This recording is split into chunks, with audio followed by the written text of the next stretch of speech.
दोस्तों नमस्कार, आप सब कैसे हैं। आप सभी को बेस्ट नॉलेज में हार्दिक स्वागत और अभिनंदन है।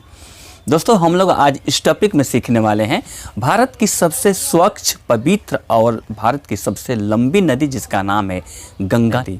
गंगा उत्पत्ति के बारे में हम लोग आज इस टॉपिक में आंखों देखी हाल हम लोग सीखने वाले हैं कि गंगा की उत्पत्ति एक जगह से हुई है या कई जगह से हुआ है, और गंगा की लंबाई कितनी है, और गंगा कितने देश में बहती है, और भारत में गंगा कितने राज्यों में बहती है, और गंगा की सबसे लंबी सहायक नदी कौन सी है, और गंगा की सबसे पहली सहायक नदी कौन सी है, और अंतिम सहायक नदी कौन सी है, और टोटल सहायक नदियाँ कितनी है, गंगा के तट पर कौन कौन से शहर बसे हुए हैं, गंगा को राष्ट्र नदी कब घोषित किया गया, कि पंच प्रयाग क्या है, यानी कि विष्णु प्रयाग, नंद प्रयाग, रुद्र प्रयाग, देव प्रयाग, प्रयागराज, गोविंद प्रयाग, ये कहाँ पर है और कैसे बना है।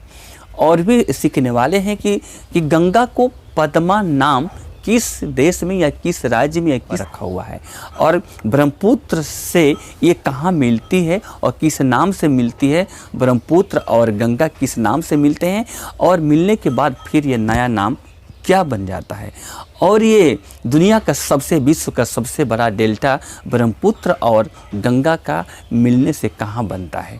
ये सारी तमाम बातें, सारे इतने क्वेश्चन आंसर इसमें होंगे कि आप लोग वीडियो को देखने के बाद खुद कहेंगे कि ऐसा वीडियो यूट्यूब पर पहली बार मिला है, और कहीं भी स्कूल हो या कोचिंग हो या ट्यूशन हो, ऐसा आप लोगों का टॉपिक कहीं नहीं मिलेगा। आप खुद देखने के बाद कहेंगे। लेकिन आप सबसे रिक्वेस्ट है कि इस वीडियो को शुरू से अंत तक अवश्य देखिएगा, एक बार ज़रूर देख करके इसे कमेंट कीजिएगा कि ये वीडियो कैसे रहा। और मैं इतना प्रयास करूँगा कि आप लोग का दुनिया का कोई भी एग्ज़ाम या सर्विस से रिलेटेड हो या स्कूल से रिलेटेड हो, कोई भी एग्ज़ाम में यदि कोई भी क्वेश्चन आए इस टॉपिक से, तो इस टॉपिक से बाहर से नहीं आएगा, ये मेरा वादा है।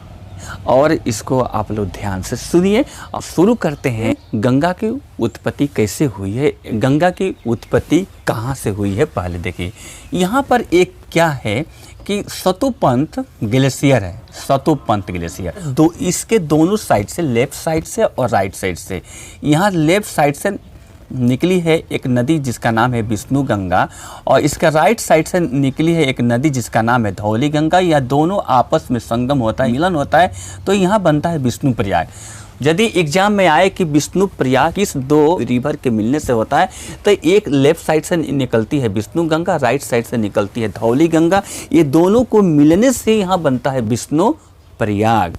और यहीं पर सतोपंत ग्लेशियर के पास में क्या है, एक बद्रीनाथ मंदिर है, जो कि भगवान विष्णु जी का मंदिर है। उसको बद्रीनाथ धाम के भी नाम से जाना जाता है। बद्रीनाथ मंदिर धाम कहाँ है, सतोपंत ग्लेशियर, जहाँ से विष्णु गंगा निकलती है। और यहाँ पर क्या होता है, दोनों का गहराई समान होने के कारण यहाँ से इसका नाम बदल जाता है, नाम पड़ता है अलकनंदा रिवर, अलकनंदा। लेकिन इसके पहले आप लोग एक बात जान लीजिए कि ये जो सतोपंत ग्लेशियर है, इसको हिंदी में बोलते हैं हिमानी। ग्लेशियर को कहा जाता है हिमानी, यानी कि बर्फ का वह पहाड़ पर्वत जो कि कई हजार सालों से पिघला न हो, कई हजार वर्षों का जमा हुआ बर्फ का वह पहाड़ है जिसको हिमानी कहा जाता है, ग्लेशियर कहा जाता है। उसी से दो नदी निकली है, विष्णु गंगा और धौली गंगा। और यहाँ से देखिए विष्णु प्रयाग के बाद चलती है तो इसका नाम बदल जाता है, जिसका नाम होता है अलकनंदा रिवर। कुछ दूरी चलने के बाद यहाँ त्रिशूल पर्वत से एक नदी निकलती है जिसका नाम है नंदाकिनी। मंदाकिनी नहीं है दोस्तों, नंदाकिनी रिवर आ करके मिलती है कहाँ पर, अलकनंदा से। तो यहाँ पर बनता है नंद प्रयाग, यानी कि नंद प्रयाग होता है। तो नंद प्रयाग यदि एग्जाम में आए कि कैसे बना है, तो आप लोग ध्यान दीजिए कि नंदाकिनी रिवर को मिलने से अलकनंदा के साथ जब मिलती है तो वहाँ पर बनता है नंद प्रयाग। और देखिए जब दो नदी आपस में मिलती है, जिसका गहराई कम होता है वहीं पर उसका अंत हो जाता है, और जिस रिवर के गहराई ज़्यादा होती है वह उसी नाम से चलती रहती है। तो अलकनंदा फिर यहाँ से आगे बढ़ती है, क्योंकि गहराई इसका ज़्यादा है और इस मंदाकिनी का गहराई कम है, तो यहाँ पर समाप्त हो जाती है। और यहाँ बना है नंद प्रयाग, यहाँ हो गया विष्णु प्रयाग, यहाँ हो गया नंद प्रयाग। अब इसके बाद आगे जब चलती है तो यहाँ पर पिंडारी ग्लेशियर से नदी निकलती है, जिसका नाम है पिंडार भी बोलते हैं और पिंडारी भी बोलते हैं। तो आ करके मिलती है कहाँ पर, अलकनंदा से, तो यहाँ पर बनता है कर्ण प्रयाग। आप लोग जानते हैं कि महाभारत के समय में कर्ण बहुत बलवान थे, बहुत सबसे वीर थे कर्ण, और ये पिंडारी लोग भी बहुत वीर, बहुत बलवान होते हैं और का नाम पड़ा है कर्ण प्रयाग। तो इसके बाद फिर यहाँ से अलकनंदा आगे बढ़ती हुई जाती है, ताकि यहाँ पर एक चारोवारी ग्लेशियर है, चारोवारी से जब निकलती है आ करके मिलती है फिर कहाँ पर, अलकनंदा के साथ मिलती है, तो इसका नाम है मंदाकिनी रिवर। देखिए चारोवारी ग्लेशियर से रिवर जो निकल करके आती है तो यहाँ पर मिलती है अलकनंदा से, तो यहाँ बनता है रुद्रप्रयाग। शंकर जी का ही नाम है रुद्रप्रयाग। और यहीं पर जहाँ से निकली है ये मंदाकिनी रिवर, वहीं पर एक केदारनाथ धाम है कि महादेव जी का एक मंदिर है, केदारनाथ धाम भी बोलते हैं, केदारनाथ मंदिर भी बोलते हैं। तो वहाँ से जब चलती है मंदाकिनी तो आ करके मिली है कहाँ पर, अलकनंदा रिवर के पास, तो यहाँ बना है रुद्रप्रयाग। तो फिर ये अलकनंदा चलती है आगे कुछ दूर जाने के बाद, अब यहाँ से गंगोत्री ग्लेशियर से एक रिवर निकलती है जिसका नाम है जाह्नवी नदी बोलते हैं इसको। यहाँ कुछ दूरी तक जाने के बाद उत्तराखंड में उत्तरकाशी जिला में एक गोमुख जगह है, वहाँ तक इसका नाम पड़ता है जाह्नवी नदी, जाह्नवी बोलते हैं उसको। लेकिन वहाँ से गोमुख के बाद इसका नाम फिर बदल जाता है, भागीरथी बन जाता है। भागीरथी जब यहाँ से गोमुख से चलती है तो अलकनंदा के साथ मिलती है, तो यहाँ पर बनता है देवप्रयाग। अब देवप्रयाग, अब यहाँ देखिए विष्णु गंगा धौली गंगा दोनों को मिलने से, विष्णु गंगा और धौली गंगा को मिलने से बना है विष्णु प्रयाग। और नंदाकिनी अलकनंदा मिली है तो यहाँ बना है नंद प्रयाग। और पिंडार नदी मिली है अलकनंदा के साथ, बना है कर्ण प्रयाग। और मंदाकिनी नदी मिली है अलकनंदा के साथ, यहाँ पर बना है रुद्र प्रयाग। और अलकनंदा रिवर और भागीरथी रिवर जब मिली है तो यहाँ बना है देवप्रयाग। कहा जाता है कि भगवान राम जब त्रेता युग में रावण को वध किए थे तो रावण ब्राह्मण था, तो ब्राह्मण को मारने से ब्रह्म हत्या का दोष लगा था भगवान राम को। तो इसी जगह पर देवप्रयाग में ब्रह्म हत्या का दोष से उनको मुक्ति मिला था, यहीं पर तपस्या किए थे, पूजा भी किए थे। अब यहाँ से देखिए यदि एग्जाम में आए कि कौन सा दो लंबी नदी से बनी है गंगा, तो देखिए ये है अलकनंदा जिसकी लंबाई है 190 किलोमीटर और भागीरथी का लंबाई है 205 किलोमीटर। ये तो इसकी सहायक है नदी। नंदाकिनी, ये है पिंडार, ये है धौली गंगा, ये है विष्णु गंगा, ये है मंदाकिनी, ये है जाह्नवी आती है यहाँ तक। देखिए जाह्नवी कहाँ तक आती है, गंगोत्री से केवल गोमुख तक इसका नाम रहता है जाह्नवी नदी, लेकिन गोमुख के बाद इसका नाम बदल जाता है जिसका नाम पड़ता है भागीरथी। और यहाँ पर और इसका लंबाई है 205 किलोमीटर। किसका है लंबाई? भागीरथी का, यानी कि भागीरथी रिवर की लंबाई है 205 और अलकनंदा की लंबाई है 190 किलोमीटर। तो यहाँ पर बना है देवप्रयाग। और इसी पर देखिए भागीरथी पर एक भिलंगना नदी मिलती है आकर के यहाँ पर, तो भारत का सबसे ऊंचा बांध जिसका नाम है टिहरी बांध बनाया गया है, जिसकी ऊंचाई है 260 मीटर। यानी कि भारत का सबसे ऊंचा बांध वही है जिसका नाम है टिहरी बांध। और कहाँ पर है? भिलंगना रिवर और भागीरथी रिवर जब मिली है एक जगह, तो वहीं पर टिहरी बांध बनाया गया है जिसकी ऊंचाई है 260 मीटर और यहीं पर एक है गोविंद प्रयाग।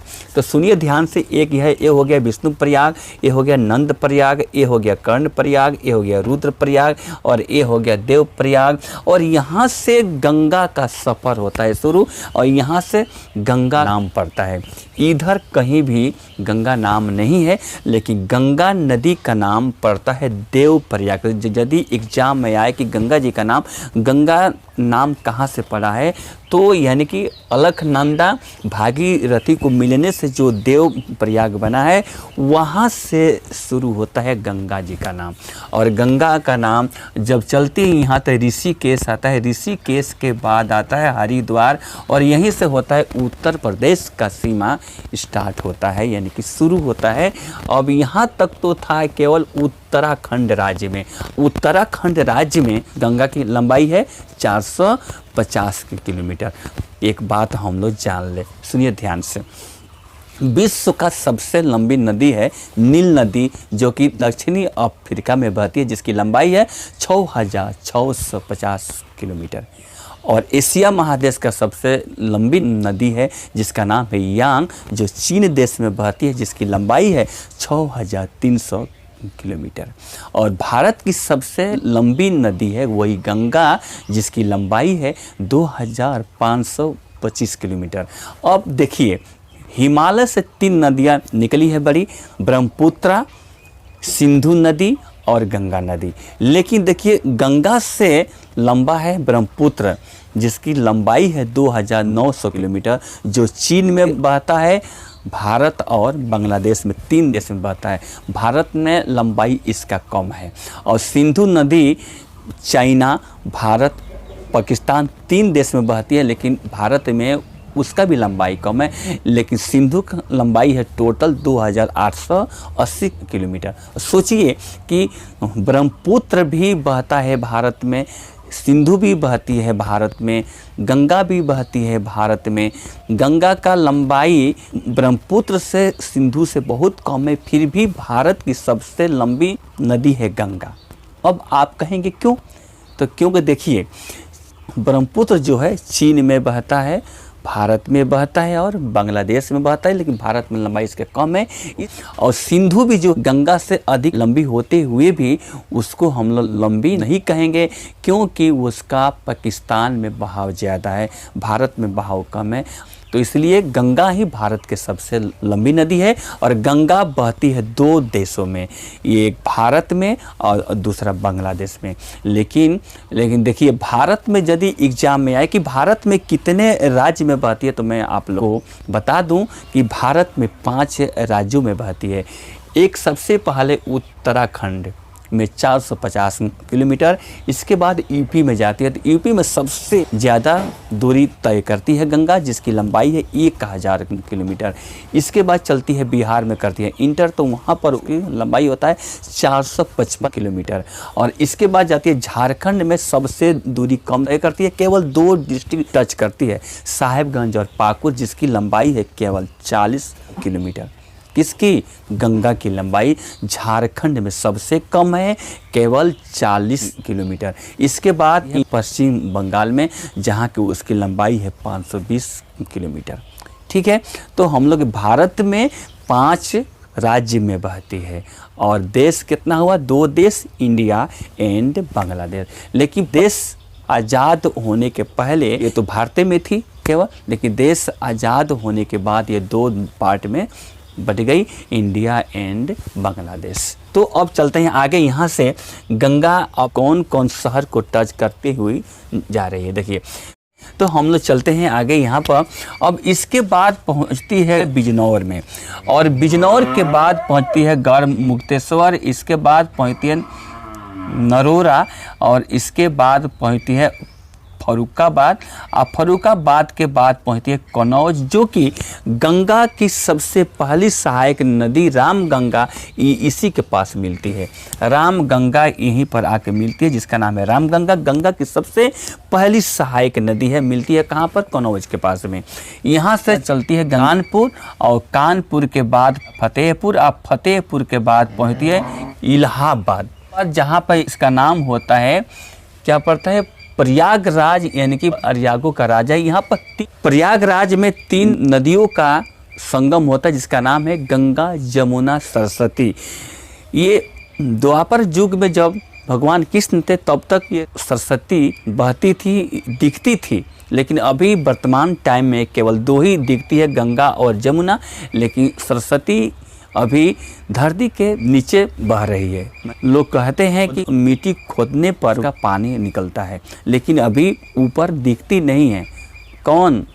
सरस्वती नदी दिखती है। 2 ही नदी, गंगा और जमुना। देखिए, जमुना गंगा की सबसे लंबी सहायक नदी। अब यहाँ पर एक बंदरपुर के पास जमुनोत्री ग्लेशियर से निकली है। जमुना दिल्ली मथुरा होते हुए मिलती है कहाँ पर? प्रयागराज में, यानी कि इलाहाबाद के पास। और गंगा की सबसे लंबी सहायक नदी है जिसकी लंबाई है 1375 किलोमीटर, 1375 किलोमीटर लंबी है जमुना नदी। इसको यमुना कहते हैं, य से यमुना नदी है, गंगा की सबसे लंबी सहायक नदी है और मिलती है कहाँ पर? इलाहाबाद में, प्रयागराज में। गंगा, जमुना, सरस्वती के संगम होता है, यही सबसे बड़ा है प्रयागराज। यदि आप लोग का समय मिले तो आप लोग अवश्य जाइएगा। दोस्तों, यदि वीडियो आप लोग को अच्छा लगे तो लाइक कीजिएगा, शेयर कीजिएगा और सब्सक्राइब कीजिएगा। तो अब यहाँ कब देखिए, अब इसके बाद चलती है मिर्ज़ापुर, और मिर्ज़ापुर में माता विंध्यवासिनी माँ का मंदिर सबसे बड़ा है। और मिर्ज़ापुर के बाद चलती है दोस्तों कहाँ पर?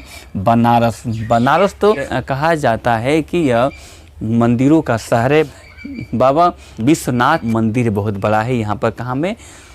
बनारस में। इसके बाद दोस्तों चलती है आगे कहाँ पर? गाजीपुर में। और गाजीपुर में गोमती नदी के मिलती है। एग्जाम में आए कि समतल जगह से कौन सा रिवर मिली है, वो है गोमती नदी। फुलर झील से ये समतल से निकली है। और यूपी का राजधानी जो लखनऊ है, गोमती रिवर के तट पर बसा हुआ। लखनऊ जौनपुर होते हुए गाजीपुर के पास मिलती है कौन? गोमती नदी। और इसके बाद चलती है कहाँ पर? अभी मिलती है बक्सर में। अब बक्सर आप लोग जानते हैं कि बक्सर बहुत महान जगह है, जहाँ पर राम रेखा घाट है, जहाँ पर भगवान राम ने ताड़का का वध भी किया था। आज से 600 वर्ष पहले वहीं बक्सर में चित्रकूट के घाट पर स्वामी तुलसीदास जी का भगवान राम से दर्शन भी हुआ था बक्सर में। तो ये बक्सर बहुत महान जगह है, बहुत अच्छा है जगह है। यदि आप लोग को समय मिले तो वहाँ भी जाइएगा। और बक्सर के बाद पड़ता है बलिया, और बलिया के बाद पड़ता है छपरा। और छपरा में क्या है? नेपाल से नदी निकली है, एक है काली और एक है करनाली। और काली को बोलते हैं वर्तमान टाइम में सरधा नदी, और इसको करनाली को बोलते हैं वर्तमान टाइम में घाघरा नदी। तो ये दोनों मिल जाती है। फिर आ करके छपरा के पास मिलती है घाघरा नदी मिलती है। और छपरा के बाद पड़ता है दोस्तों पटना पड़ता है। पटना में गंगा की दाहिने तरफ से दक्षिण साइड से मिलती है एक सोन नदी जाती है, अमरकंटक पहाड़ी से निकली है। सोन नदी पटना के पास दोस्तों मिलती है, पटना के पास। और इसके बाद चलती है कहाँ पर? हाजीपुर, बाढ़ जिला, बेगूसराय होते हुए मुंगेर पहुँचते, वहाँ पर एक गंडक नदी आकर मिलती है गंगा के बाएं तरफ से। इसके बाद जाती हुई भागलपुर जगह ऐसा है, वहाँ पर एक नदी मिलती है, आती है कोसी नदी। इसको सप्त कोसी के भी नाम से जानते हैं। ये बिहार का शोक कहा गया है। इस नदी को बिहार का शोक कहा गया क्योंकि बहुत बिहार में विनाश करती है। ये रास्ता बदलने माहिर नदी है, ये सप्त कोसी भी कहा जाता है। इसके बाद ये है भागलपुर के पास है। और यहाँ पर अब झारखंड में 2 डिस्ट्रिक्ट टच करती है, एक साहेबगंज, पाकुड़। इसके बाद चलती है फरक्का, और फरक्का में दार्जिलिंग के पहाड़ी से एक गंगा की सबसे अंतिम सहायक नदी जिसका महानंदा नाम है। महानदी दोस्तों नहीं है, महानंदा नदी आकर मिलती है। यहाँ फरक्का बैरेज है, यहाँ से 2 पार्ट में बढ़ती है गंगा। एक पार्ट जाती है इधर, एक पार्ट आती है इधर, यानी फरक्का जो बैरेज है 2 पार्ट में बढ़ जाती है गंगा। एक आती है पश्चिम बंगाल में कलकत्ता शहर इसी नदी पर बसा हुआ जिसका नाम है हुगली नदी। ये विश्व का सबसे विनाशक नदी है और यहाँ से जो मेन गंगा निकलती है जो कि बांग्लादेश की ओर जाती है, लेकिन इंडिया तक जब तक है इसका नाम फिर बदल जाता है कि ये भी यहाँ से निकली है। और यहाँ पर भी इंडिया में जब तक यानी कि बांग्लादेश के पहुँचने के पहले इंडिया में जब तक रहती है इसका नाम पड़ता है भागीरथी, और इसके बाद जब बांग्लादेश में जब इंटर करती है तो इसका नाम पड़ जाता है पद्मा पड़ता है। और इधर से एक ब्रह्मपुत्र नदी आ करके मिलता है यहाँ पर, तो उसका भी नाम बांग्लादेश में बदल जाता है, जमुना पड़ जाता है। ये है यमुना और ये है ज से लिखते हैं, ज से, और ये य से यमुना है। ब्रह्मपुत्र रूपी जमुना और गंगा रूपी पद्मा का दोनों को मिलन होता है यहाँ पर। तो यहाँ पर इसका और ये मणिपुर से होते हुए बराक आकर के मिलती है, तो ये बनता है मेघना के भी नाम से जाना जाता है, लेकिन तीनों को मिलने से इसका नाम बदल जाता है, मेघना ही होता है। यानी कि पद्मा और जमुना और ये बराक नदी मिलती है तो यहाँ पर मेघना होता है, और मेघना तीनों मिल करके और जा करके बंगाल की खाड़ी में गिर जाती है। और यहीं पर ब्रह्मपुत्र और गंगा यानी कि जमुना और पद्मा को मिलने से यहाँ पर विश्व का सबसे बड़ा डेल्टा बनता है जिसका नाम है सुंदरबन डेल्टा। सुंदरबन डेल्टा बनता है विश्व का सबसे बड़ा। और यहाँ पर जो हुगली नदी है और यही कलकत्ता में होते हुए आ करके गंगा सागर यहीं पर है, लोग नहाने के लिए जाते हैं धाम यहीं पर गंगा सागर, ये भी दोनों आ करके यहाँ पर बंगाल की खाड़ी में गिर जाती है, ये भी और ये भी। ठीक है, तो आप लोग बात बलिया देखिए, बलिया एक ऐसा जगह है, भारत का बहुत प्रसिद्ध जगह है बलिया, जो कि देश आज़ाद पूरे भारत में सबसे पहले आज़ाद बलिया हुआ था। भारत का सभी जगह से सबसे पहले बहुत दिन पहले ये हुआ था आज़ाद बलिया। और भृगु ऋषि का बहुत बड़ा मंदिर भी है यहाँ पर। 1 महीना का कार्तिक महीने में लगता है मेला। कहा जाता है कि एक बार जब सभी ऋषियों का सभा में ये फैसला चल रहा था कि ब्रह्मा विष्णु महेश में कौन से बड़े हैं, कौन से भगवान सबसे बड़े हैं, तो उसको फैसला करने के लिए टेस्ट परीक्षा लेने के लिए भृगु जी को दिया गया था ये परीक्षा लेने के लिए। तो उस परीक्षा में ब्रह्मा जी शंकर जी का मन गुस्सा हो गया जब वो अपमान किए थे, लेकिन भगवान विष्णु के इतना अपमान करने के बाद भी छाती पर प्लात भी मारे थे भृगु ऋषि ने, वो तभी मारने के फिर भी भगवान विष्णु ने गुस्सा नहीं किए थे, उनके पैर को दबा रहे थे। तब जाकर के भृगु जी का बहुत शर्म हुआ और पैर पर गिरे और माफ़ी मांगी, हम तो बहुत पाप कर दिए, हमारा मुक्ति कैसे मिलेगा। तो वही भगवान विष्णु ने बाँस, इंग्लिश में बोलते हैं बम्बू, और बाँस का एक पतला ब्रांच शाखा दिए थे सूखा हुआ, बोले कि इसको साथ में लीजिए और तीनों लोक में घूमिए, जहाँ पर इस सूखा हुआ बांस को यदि हरा हो जाए और इसमें पत्ता आ जाए तो वो वहीं पर आपका पाप का मुक्ति हो जाएगा, पाप से मुक्ति मिल जाएंगे। तो वही तीनों लोक में भृगु ऋषि जी घूमते घूमते आए तो कहीं नहीं हुआ और हरा नहीं हुआ, लेकिन बलिया में आए तो उसमें सूखा बांस का जो कईन था, ब्रांच था, उसमें हरा हो गया और ब्रांच वहीं पर उनको बलिया में ही मंदिर बना है, आज भी है वो मंदिर। और वहाँ पे 1 महीने का लगता है मेला। ये बलिया हम लोग का बहुत प्रसिद्ध जगह है, यूपी में है। तो यदि समय मिले तो आप लोग ज़रूर जाइएगा। और यदि एग्ज़ाम में आए कि गंगा और ब्रह्मपुत्र को मिलने से कौन सा नाम नया होता है, तो उसका नाम होता है मेघना। 3 नदी मिलती है, मेघना और ब्रह्मपुत्र, गंगा को मिलने से एक नाम बन करके आ करके बंगाल के खाड़ी में गिर जाती है, वह मेघना है। तो दोस्तों यदि ये अच्छा, अब सुनिए दोस्तों याद करके कि गंगा को नेशनल रिवर, राष्ट्रीय नदी घोषित कब किया गया, यानी कि 4 नवंबर 2008 को। कब? 4 नवंबर 2008 को गंगा को नेशनल रिवर यानी कि राष्ट्रीय नदी घोषित किया गया। और राष्ट्रीय जल जीव यानी कि गंगा डेल्फिन को 5 अक्टूबर 2009 को राष्ट्रीय जल जीव के रूप में घोषित किया गया। दोस्तों ये बात ध्यान दीजिएगा। और आप लोग से मेरा रिक्वेस्ट है, ये वीडियो शुरू अंत तक अवश्य देखिए। यदि आप लोग का वीडियो अच्छा लगा हो तो लाइक कीजिएगा, शेयर कीजिएगा, सब्सक्राइब कीजिएगा। मैं ऐसे और देखिए, मेरा मेन सब्जेक्ट है इंग्लिश, ग्रामर का भी है वीडियो मेरा एक से एक, आप लोग देख सकते हैं। मैं पॉलिटिकल साइंस, सोशल साइंस और ये इंग्लिश ग्रामर का वीडियो बनाता हूँ। बीच में मेरा वीडियो बंद था कुछ कारणवश, और मैं रेगुलर बनाऊंगा वीडियो। आप लोग ध्यान से देखिए और लाइक कीजिए। जय हिंद, जय भारत।